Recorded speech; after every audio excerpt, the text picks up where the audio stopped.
Olá, nosso mestre está à procura de cristãos. Eu sou o pastor Murilo, estou aqui mais uma vez para trazer uma mensagem de amor e de esperança para o teu coração. E eu vou começar o nosso bate-papo de hoje definindo o que significa ser cristão. Cristão é aquele que ama Jesus. É cristão quem aceitou nosso mestre como seu Senhor e Salvador. Mas quem ama Jesus? Pois bem, ele mesmo respondeu em João capítulo 14, 21, onde está escrito: aquele que tem os meus mandamentos e obedece a eles, esse é o que me ama. E aquele que me ama será amado do meu Pai, e eu também o amarei e me revelarei a ele. Dito isso, num mundo tão complicado, tão comprometido com futilidades, falta de caráter, sexualidade animalesca, violência, ignorância e corrupção, o que se pode esperar? A palavra de Deus deixa claro que a humanidade está definitivamente condenada. Observe que no livro de Deuteronômio está dito que se não ouvirmos a voz do Senhor nosso Deus, e se não cuidarmos em cumprir os seus mandamentos, virão sobre nós toda sorte de maldições, como você pode conferir em Deuteronômio capítulo 28, versículo 16. Hoje, se virmos ou ouvirmos qualquer veículo de comunicação em qualquer parte desse mundo, veremos que a humanidade continua perplexa diante da epidemia provocada pela Covid-19, que não faz acepção de pessoas. Creio que tudo isso se deve à falta de amor e ao desleixo dos homens pelo seu Criador e porque rejeitam seu Filho unigênito e nosso Mestre Jesus Cristo. O mais recente estudo das Nações Unidas indica que habitam no planeta Terra mais ou menos 7,8 bilhões de seres humanos, dos quais 2,3 bilhões são cristãos. Cresce, portanto, nossa responsabilidade porque as Nações Unidas, em recente estudo de 2020, estimam que a população humana chegará até 11,2 bilhões de seres humanos até 2100. Eis porque deveríamos cuidar do nosso planeta, onde vivem bilhões de seres humanos que sequer ouviram falar de Deus e do seu Filho unigênito Jesus Cristo. Mas onde estarão escondidos esses cristãos? Será que não escutaram a voz do nosso Mestre Jesus determinando que todos, incluindo eu e você, anunciemos as boas novas do Evangelho a toda criatura de todas as nações?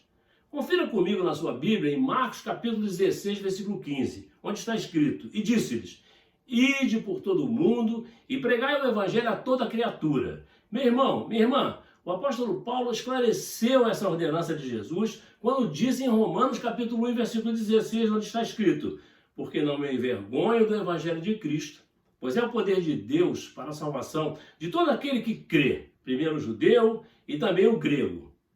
O que estarão fazendo os 2,3 bilhões de cristãos? Provavelmente, a maioria, empenhada nos seus próprios interesses mesquinhos e suas convicções equivocadas. Encenam o papel, mas estão presos à sua verdadeira natureza. Há uma história antiga, de autor desconhecido, que conta sobre um porco. Um fazendeiro trouxe um porco para dentro de casa. Deu-lhe um banho, poliu os cascos, perfumou e colocou uma fita no pescocinho do animal e o deixou na sala de estar. O porco parecia muito à vontade. Ele fez do porco um animal de estimação, porém por pouco tempo. Isso porque, assim que a porta da sala foi aberta, o porco saiu, pulou na primeira poça de lama que conseguiu encontrar. Por quê? Porque ainda era um porco no coração. Sua natureza não havia mudado. Ele havia mudado exteriormente, mas não interiormente. O mesmo ocorre nas igrejas cristãs de qualquer denominação. Pega-se um homem que, tendo levantado a mão, parece ter sido transformado e coloca-o na primeira fila da igreja e ele quase parece um santo. Esse homem, macho ou fêmea, pode enganar a si mesmo e até seus melhores amigos por algum tempo, mas com o passar do tempo revelará sua verdadeira natureza. Por que age dessa maneira? Porque sua natureza não mudou. Como vemos em João capítulo 3, versículo 7, ele não nasceu de novo. Continua se achando, despreza o Deus verdadeiro e não conheceu Jesus. Meu irmão, minha irmã, o homem tem fome e Deus o alimenta. O homem tem sede e Deus sacia sua sede. Tem fome de comunhão e Deus acende o fogo da afeição entre os corações e dois corações se complementam nos laços matrimoniais. Deus dá sabedoria, conhecimento e inteligência. Deus provê todas as necessidades do homem, materiais e espirituais. Só Deus pode satisfazer a fome e a sede dos que desejam verdadeiramente sua justiça, porque só Ele ama o mundo que criou. Como está escrito em Mateus capítulo 5, versículo 6, bem-aventurados os que têm fome e sede de justiça, porque eles serão fartos. Saiba que o amor de Deus dura para sempre. Ainda assim, o homem despreza esse Deus que já supriu nossa maior necessidade, pois Deus, a cada um de nós, amor. Como está escrito em João capítulo 3, versículo 16. Porque Deus amou o mundo de tal maneira que deu seu Filho unigênito, para que todo aquele que nele crê não pereça, mas tenha a vida eterna. Mas, meu querido, minha querida, ainda há milhões de criaturas caminhando nas veredas do engano, não examinam a Bíblia e não confrontam suas certezas, entre aspas, com a verdade. Só para lembrar, Jesus, nosso mestre, disse em João capítulo 14, versículo 6, eu sou o caminho e a verdade e a vida, e ninguém vem ao Pai senão por mim. Essa é a verdade com a qual temos que confrontar nossas supostas certezas. Não tenha dúvida, meu irmão. Como vemos em Tiago capítulo 1, versículo 6, o que duvida é semelhante à onda do mar que é levada pelo vento e lançada de uma para outra parte. Como ensinou o apóstolo Paulo, temos que vigiar, para que não sejamos mais meninos inconstantes, levados em roda por todo o vento de doutrina, pelo engano dos homens, que com astúcia enganam fraudulosamente, como vemos em Efésios capítulo 4, versículo 14. Afinal, conforme 1 João capítulo 5, versículo 5, pergunto, quem é que vence o mundo, senão aquele que crê que Jesus Cristo é o Filho de Deus?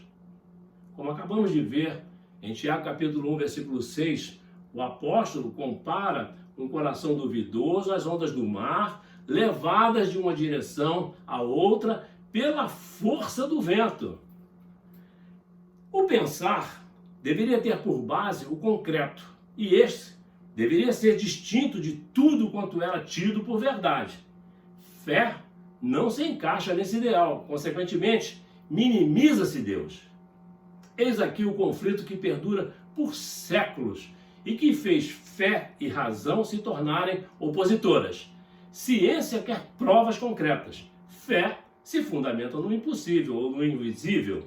Ora, a fé é o firme fundamento das coisas que se esperam e a prova das coisas que não se veem, como está em Hebreus capítulo 11, versículo 1. Enquanto a ciência necessita da dúvida, a fé a rejeita. A dúvida é como a areia movediça. Terreno perigoso, meu irmão, prestes a devorar o morto pelo pecado original. Fé não habita onde houver dúvida. Eis a loucura da cruz, o mistério do Evangelho. Poder de Deus para a salvação de todo aquele que nele crê e não pereça, mas tenha a vida eterna, como vemos em Romanos capítulo 1, versículo 16 e João capítulo 3, versículo 15. Veja bem, é o poder de Deus e não do homem. O homem não se salva por si mesmo. Pensar de maneira diferente indica estar negando o sacrifício de Jesus na cruz.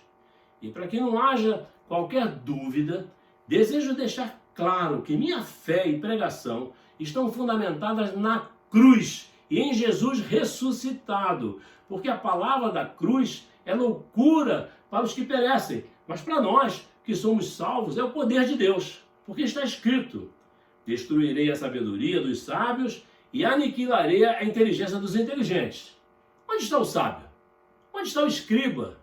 Onde está o inquiridor deste século? Porventura não tornou Deus loucura a sabedoria do mundo, como vemos em 1 Coríntios capítulo 1, versículo 18 a 20? Deus, meu irmão, é uma questão de fé. Fé não duvida. Fé é certeza mesmo diante do invisível. E esse invisível é tão verdadeiro para os que têm fé que passa a ser concreto. Se é concreto, é prova. Se é prova, é real. e é inquestionável.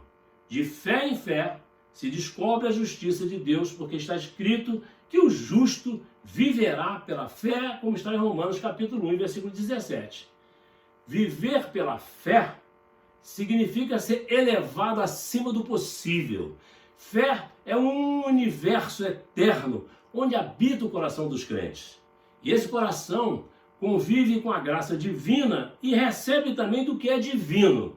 Fé se firma no túmulo vazio de Jesus Cristo, nosso Senhor e Salvador. Fé que se firma na cruz que sustentou Jesus. Na cruz que outrora sustentou Jesus, mas que agora se ergue sem ele, que ressuscitou. Jesus vive, meu irmão, Jesus vive, ele está no meio de nós. Jesus, nosso mestre, está vivo no meio de nós. Na fé, é ele quem governa e quem nos sustenta. Meu irmão, minha irmã, nós não cremos no Jesus que viveu e está morto. Nós cremos num Jesus que morreu e está vivo. E é importante que você fixe isso no seu coração e no seu entendimento. Lembrando que você é a igreja do Senhor. Ou não sabeis que o vosso corpo é o templo do Espírito Santo, que habita em vós proveniente de Deus, e que não sois de vós mesmos, como está em 1 Coríntios capítulo 6, versículo 19. Saiba que nosso Mestre Jesus Cristo está no meio da sua igreja. Não apenas está no meio da igreja, mas está andando entre nós, sua igreja, em ação investigatória, como você pode conferir em Apocalipse capítulo 1, versículo 13 e capítulo 2, versículo 1. Nosso Mestre está de olho em mim e em você. Nosso Mestre está de olho em você, sua igreja, pois seus olhos são como chama de fogo, como vemos em Apocalipse capítulo 2, versículo 18. Nosso Mestre afirmou que onde estiverem 2 ou 3 reunidos em seu nome, aí ele estará, como você pode conferir em Mateus capítulo 18, versículo 20. Mas quando pecamos, criamos uma barreira entre nós e Deus. O véu do templo do Antigo Testamento foi um símbolo que o Espírito Santo usou para nos ensinar sobre essa separação, como vemos em Hebreus capítulo 9, versículo 8 e 9. Quando Jesus morreu, o véu se rasgou e Deus saiu daquele lugar para nunca mais habitar em templo feito por mãos humanas, como você pode conferir em Atos capítulo 17 e versículo 24. Deus deu um fim ao templo e ao seu sistema religioso e de adoração. O templo e Jerusalém ficaram desolados, vez que foi destruído pelos romanos no ano 70 depois de Cristo, como Jesus tinha profetizado em Lucas capítulo 13, versículo 35. Enquanto o templo continuasse a existir, significava a continuação da antiga aliança. Hebreus capítulo 9, versículos 8 e 9, se refere à aliança que ficara para trás e à nova aliança que estava sendo estabelecida no sangue do nosso Mestre Jesus Cristo, como você pode conferir em Hebreus capítulo 8, versículo 13. De uma certa forma, o véu era um símbolo de Cristo, nosso Mestre, como sendo o único caminho ao Pai, como já vimos em João capítulo 14, versículo 6. Isso é simbolizado pelo fato de que o sumo sacerdote tinha que entrar no Santo dos Santos através do véu. Eu sei que você já conhece essa história. Agora, Cristo é o nosso sumo sacerdote, supremo sumo sacerdote, como vemos em Hebreus capítulo 7, versículo de 26 a 28. Então podemos entrar no Santo dos Santos celestial através do nosso Mestre Jesus. Hebreus capítulo 10, versículo 19 e 20, ensina que os fiéis entram no santuário através do sangue de Jesus, pelo caminho que ele nos inaugurou, caminho novo e vivo, através do véu, isto é, da sua carne. E vemos aqui a imagem da carne de Jesus sendo rasgada a nosso favor, no momento em que ele, pelo seu sangue, rasgava também o véu por nós. Jesus Cristo, nosso amado Mestre, através de sua morte, removeu as barreiras entre Deus e o homem. Por isso, podemos agora nos aproximar de Deus com confiança e audácia, sem intermediários, sem rodeios, porque Jesus, nosso Mestre, é o caminho, conforme Hebreus capítulo 4, versículos 14 a 16, e João 14, 6, como já verificamos. Então, vigia, meu irmão, vigia, minha irmã. Nosso Mestre está à procura de cristãos. Agradeço a Deus e a você que me acompanha, pelo crescimento exponencial das inscrições do meu YouTube. Pronto, nosso bate-papo fica por aqui. Até mais, Deus te abençoe. E lembre, esse pastor ama você. Nunca esqueça disso. Amém?